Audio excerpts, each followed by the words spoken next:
had that dream again. My small business needs to hire, but I don't use LinkedIn, and I hire an energy vampire. But also, they're a literal vampire. And suddenly, my team is spending all their time sharpening wooden stakes and buying bulk silver and rehearsing ancient chants, and then I wake up. Don't let hiring nightmares ruin your dreams. LinkedIn Jobs' new AI assistant takes insights from over 1 billion professionals to create a short list of the best fits for you. Post your job for free at linkedin.com/quality. Start hiring today with LinkedIn. Every sip of Coca-Cola brings you closer to the excitement of the FIFA World Cup 26.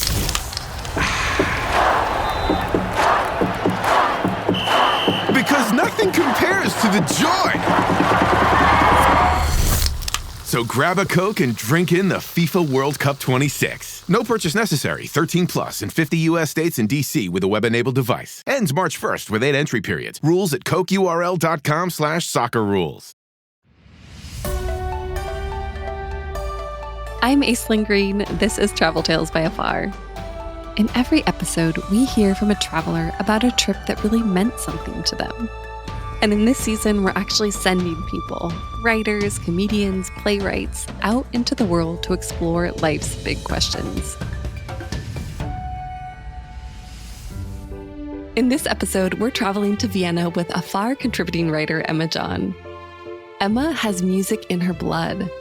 She grew up in London playing classical violin, and about a decade ago, she traveled to the American South to learn to play bluegrass, a journey she chronicled in a story for Afar and in her book Wayfaring Stranger.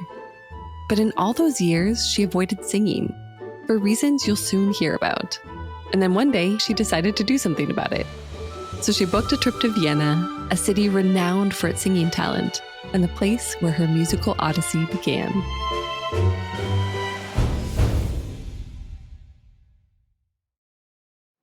The busker singing outside the electronics store hits an impossibly high note.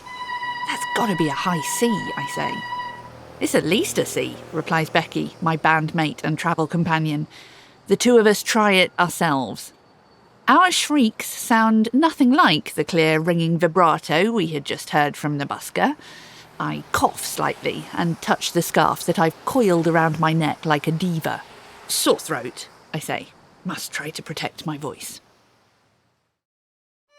In Vienna, I'm learning, even the street performers sound like opera stars. The city is the birthplace of Schubert, the workplace of Mozart, and the home of the Vienna Boys Choir. If you want to learn to sing, there's no better place to learn from the best. And I want to learn to sing, though I have no operatic aspirations. In fact, my relationship with the art form is a slightly bruised one. I grew up playing classical violin in orchestras, but I didn't really encounter opera until I was 21, when I fell for a guy who was passionate about it. He was a few years older than I was. He had a well-paid job in an investment bank, and he knew how to julienne a carrot. I was overwhelmed by the sophistication. So I devoted my spare time to Verdi and Donizetti, and lost myself in librettos just to try to impress him. 2 months later, he dumped me. Ever since, opera has tended to bring out my cynical side. Other forms of singing, however, I love. Show tunes, country songs, jazz standards. I'll belt them all out in the privacy of my apartment, just not in public. My sister is a fantastic singer who trained in musical theatre, and her excellence has made me timid. These days, I've swapped my classical training for bluegrass, and when my band plays, I hide behind my fiddle and maintain a safe distance from the microphone. I'd assumed it was too late now to become any good at singing. Becky, who plays mandolin, disagrees. She believes it's just a matter of taking your voice as seriously as any other instrument. And so we had decided to travel to Vienna, where I would take my first singing lesson, and maybe rid myself of some of those opera demons. On our first day, we are discovering a musical culture so rich that even the city's jewelled and marbled concert halls can't contain it. Straight after our encounter with the busker, we stumble across a crowd of 100 or so people. They're sitting on the sidewalk to watch the State Opera's performance of Faust streaming on a giant screen. An old man with a walking stick sits comfortably next to a pair of young tourists. A set of smartly dressed ladies shares a bench with a homeless man. All are silently fixated on the chorus, its performance literally larger than life. When I look down at the sidewalk, I see the names of the famous composers who have lived and worked in the city etched out in a walk of fame. Antonio Vivaldi, Anton Bruckner, Franz Schubert, Jean Sibelius. We move quickly over them. We have another musical appointment to keep this evening, and it doesn't involve Tosca or Carmen or Don Giovanni. See, in my hunt for a singing teacher, I had one condition. I didn't want to warble like a Wagnerian handmaiden. I'm still impressed by the sheer vocal power opera singers have, but I find the melodrama off-putting. I'm always surprised that something that looks and sounds so histrionic can move people to tears. No, if I'm going to find my voice, I prefer to imagine some sort of brassy, sultry charm. The kind of thing you'd get if you could travel back in time and persuade Peggy Lee to listen to some Beyoncé. Before our trip, I had met an orchestral musician from Vienna, and they'd recommended we go to a salon at the home of a jazz singer named Anna Laszlo. Anna moved to Vienna from Hungary to pursue her musical career, and she gives lessons when she isn't busy performing or recording. Once a month, she invites her students, friends, and anyone else who hears about it to come to a gig she holds in her own apartment. So Becky and I are heading to the address we've been given. It turns out to be on the second floor of a 20th century tenement building, the kind of elegant, affordable housing that Vienna does so well. As we walk into the living room, I see a grand piano nestled in a corner window and a mismatched medley of sofas and chairs facing it. We stand a little awkwardly to one side as the place fills up with a couple of dozen people, and we realise that while they're all dressed smartly in suits and cocktail dresses, they've also brought their own slippers to change into at the door. Apparently that's something people do in these buildings, so as not to annoy the downstairs neighbours when they're tramping around on the hardwood floors. An older gentleman admires Becky's gingham check shirt. This is very traditional in Austria, he tells her. She's still blushing from the compliment when he adds, "Of course, traditionally we'd use it as a tablecloth." Anna is welcoming everyone as they arrive, wearing a kaftan-style dress, and her thick blonde hair is woven into the kind of loose braids a Disney prince would cross a thorny wasteland and scale a castle for. When everyone's seated and ready, she gets up at the front with her three-piece band, and they start playing a tune I recognise, Sweet Georgia Brown. Her rich voice wraps itself around the familiar words and rhythms like cashmere. Next to her is a grizzled man with a thick grey mane, playing harmonica, and after the song's done, Anna introduces him as her partner, Wolfgang. The next tune they play is Django Reinhardt's Minor Swing, and as the song evolves, they begin to scat together, each answering the other in a volley of improvisation. The syllables might be meaningless, but every phrase Anna sings is loaded with expression, teasing, nagging, scolding. It's like watching them argue over breakfast, I whisper to Becky. As the evening progresses, it transforms from a formal gig to a house party. A couple of young men Wolfgang had spotted earlier that day, busking Reinhardt tunes in the museum quarter, arrive with their guitars and whip up some gypsy jazz. A few folks dance on the parquet floor, their house shoes sliding underneath them. Anna agrees to give me a singing lesson later in the week. She also suggests various venues in the city that offer something different from the classical and opera music that it is famous for. There are jazz and swing clubs, and plenty of musicians still play Wiener Lieder, traditional Viennese songs from the 19th and earliest 20th centuries, that blend the comic with the melancholic. A couple of days after the salon, Becky and I discover there's a festival of Wiener Lieder running all month, and immediately buy tickets. I feel 30% underdressed for this, Becky murmurs later that day. We're standing beneath the moulded pillars of the city's concert house, mingling with patrons doused in pearls and draped with diamonds. We have noticed that Vienna's residents always appear stylishly attired, even if they're just popping out to buy milk. I'm nervous. Our German is of the beer bitter variety, and it's hard to imagine we'll grasp the biting humour we are supposed to encounter in the lyrics of Wiener Lieder. But we're soon chuckling away with the rest of the audience anyway. The songs are sung to piano accompaniment, and it's all a bit like vaudeville. Everything's performed with real theatrical flair, and there's plenty of physical knockabout comedy. A tenor stands to sing about a woman named Clara, and I can tell without being able to translate it that this is a song about the pain of unrequited love. I find myself belly laughing at punchlines I don't even understand. The singer's expressions transcend not just the vocabulary, but the style too, and I find myself hankering for a rich, full vibrato like theirs. Maybe warbling isn't such a bad thing after all.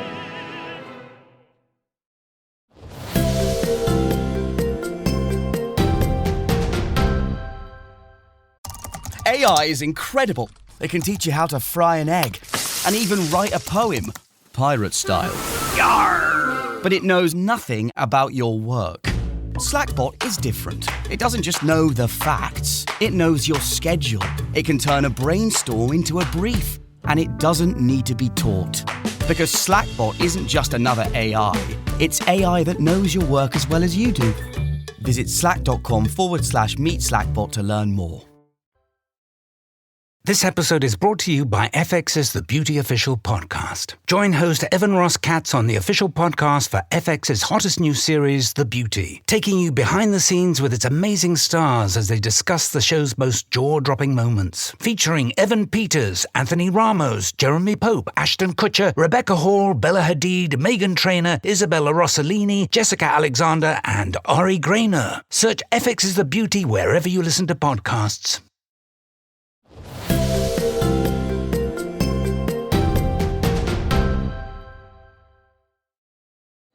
My ambitions whetted, the next day I take the subway from the city centre to the Meidling district for my singing lesson with Anna. There's rather less singing than I expect, for the first half hour at least. She has me do a series of exercises first. First I have to practice breathing from my belly, then she wants me to scrunch up all the muscles in my face, then make the widest mouth I can, then alternate the two till I feel like I'm in an old-timey silent comedy. There's also an exercise that involves squatting on the floor and puffing like an asthmatic dragon. When we do start to make sounds, she has me groan, sigh, and make funny clicking noises in the back of my throat. So much for do-re-mi. On the other hand, blowing raspberries at your teacher is a lot of fun. By the time Anna has led me through the warm-up, I've lost most of my inhibitions. So when she tells me to open my jaw like a fish and sing through the roof of my mouth, I do as I'm told. The notes that had been trapped around my vocal cords are suddenly bouncing around my head and then leaping out of my mouth. I stop, shocked and puzzled. She laughs and nods encouragingly. "That is your singing voice," she says, "and it's a very good one." As I begin to sing in this unfamiliar voice, scales at first, then snatches of melody, I consider the strangeness of the sensation. It's as if Anna has just handed me an instrument I've never played before. It is harder to control the notes, but their tone is brighter, fuller, heck, lovelier than anything I've heard myself sing before. We agree to meet again in a couple of days' time, and I promise to practice beforehand. For the next 48 hours, Becky has to put up with me humming alongside her as we wander the streets. I also howl as I shower, and practice my vocal exercises as she tries to read. Our room has a window seat that offers a wonderfully resonant acoustic space for me to experiment with my new voice. I ensconce myself there, working the first note from Charlie Chaplin's Smile over and over to recapture the sound I made in Anna's apartment. Smile, smile, smile. It's impressive, says Becky. Don't you mean annoying? I reply. Well, it manages to be both, she says, with a smile. Another piece of homework Anna gave me was to visit Porgy and Bess, the most important jazz club in the city. It is, she had explained, the subterranean heart of alternative music in Vienna. And a Finnish funk collective was due to play there the day after my lesson. Unfortunately, Becky and I have managed to double book ourselves, so I end up abandoning my friend at a chamber music concert and racing out at the intermission to make it to the club. As I dash through the entrance hall, which still shows signs of its former existence as a 1920s theatre, I spot posters showing a procession of musicians who have travelled from all over the world to play here. Nina Cherry, Nigel Kennedy, Tamani Jabate, Glenn Hansard. It's rare to attempt such an instant gear shift from delicate, filigreed Baroque music to raw funk, which may be why the evening now takes on a hallucinatory quality. I see a Finnish man in double denim yelling, "How'd you dig that groove?" I watch as the band's trumpeter and trombonist choreograph their riffs with cross-country skiing moves. I witnessed someone shredding so hard that he had to blow on his hands afterward. What's even weirder is that the instrument he's shredding on is a euphonium. The images seem particularly unreal as I climb the stairs back up to the street and emerge into the old city. Would the people walking by believe me if I told them that, a few feet below, a man is playing jazz flute without a hint of irony? My second session with Anna proves far more difficult than the first. It's tough enough exercising control over my vocal cords, but now she expects me to put meaning into what I'm singing too. Anna can sing a phrase and it's obvious, even with my eyes closed, what she's communicating. But as I try to stay in tune, shape my vowels, and remember how to breathe, I don't have much brain function left to convey emotion. "Try to act as if you don't care," says Anna. I open my mouth and instantly forget all the words to the song I'm singing. I'm not sure that's exactly what she has in mind. I feel overwhelmed by the sheer mechanics. How do singers conquer all this technique, yet still sound so free, relaxed, spontaneous? Anna sees me looking frustrated. "You don't have to get everything right at once," she says soothingly. I tell her I'd settle for getting just one of the elements right. I may have started to find my voice, but I've also discovered that it's a far more complex and mysterious instrument than I had ever imagined. There is one more musical appointment left on the trip. It's our last night in Vienna, so Becky and I are heading to the State Opera. We've pooled enough formal wear to prevent us, we hope, being embarrassed by the Viennese wardrobe police. And we've purchased tickets to see Verdi's La Traviata. La Traviata is one of those operas in which the entire plot hangs on a point of honour and an incurable case of consumption. Usually, these are the ones I struggle with most, since I can never understand why the hero and heroine make such terrible self-sacrificing decisions, nor how the disease-ridden invalid is managing to propel herself around the stage, singing at the top of her lungs. If that weren't bad enough, this particular opera was also Mr. Sophisticated Ex-Boyfriend's favourite, which means I know it well and like it less. But you don't leave Italy without tasting the pasta, and you can't come to Vienna to learn to sing without sitting through an opera. Our seats turn out to be in a box so close to the stage we are almost on top of it.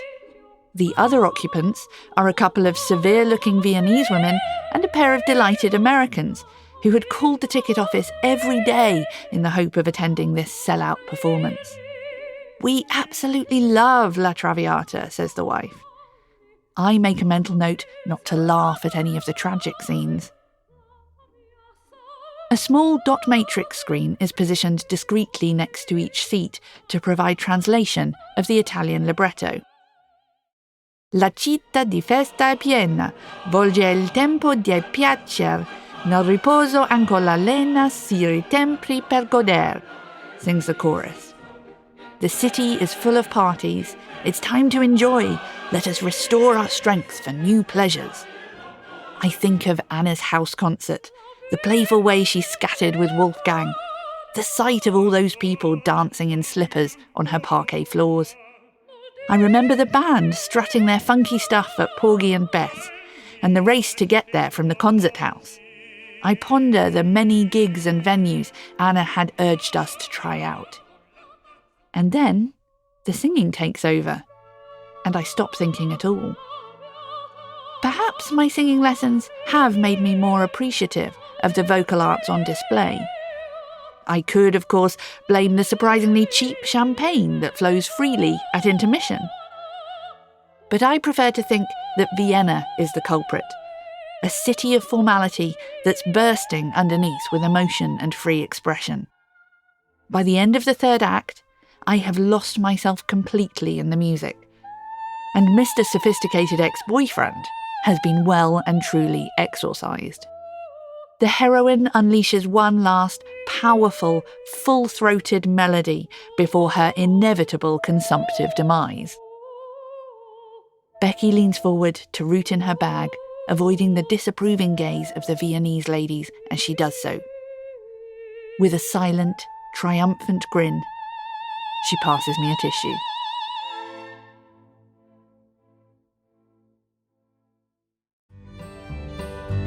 That was Emma John. Emma has kept up with her singing and has a particular love of singing harmony with her bluegrass buddies. And she's fully rediscovered her love of opera. Since that trip, she's visited several opera houses around the world, including La Scala in Milan and the Sydney Opera House. And right before she recorded this episode, she was in the mountains of North Carolina doing some bluegrass picking and about to take a road trip to Nashville to interview one of her favorite new duos, the War and Treaty. To hear more from Emma, check out her books, Wayfaring Stranger and Self-Contained, both available as audiobooks on Audible, read by Emma. You can follow her on Twitter at m_John, on Instagram at foggymountaingal, and on her website, emmajohn.com. Ready for more travel stories? Visit us online at afar.com/traveltales, and be sure to follow us on Instagram and Twitter. We're at Afar Media. If you enjoyed today's adventure, we hope you'll come back in 2 weeks for more great stories. Subscribing makes this easy. You can find us on Apple Podcasts, Spotify, or your favorite podcast platform. And be sure to rate and review us. It helps other travelers find the show. This has been Travel Tales, a production of Afar Media and Boom Integrated. Our podcast is produced by Aislinn Green, Adrian Glover, and Robin Lai. Post-production was by John Marshall Media staff Jen Grossman and Clint Rhodes. Music composition by Alan Karesha.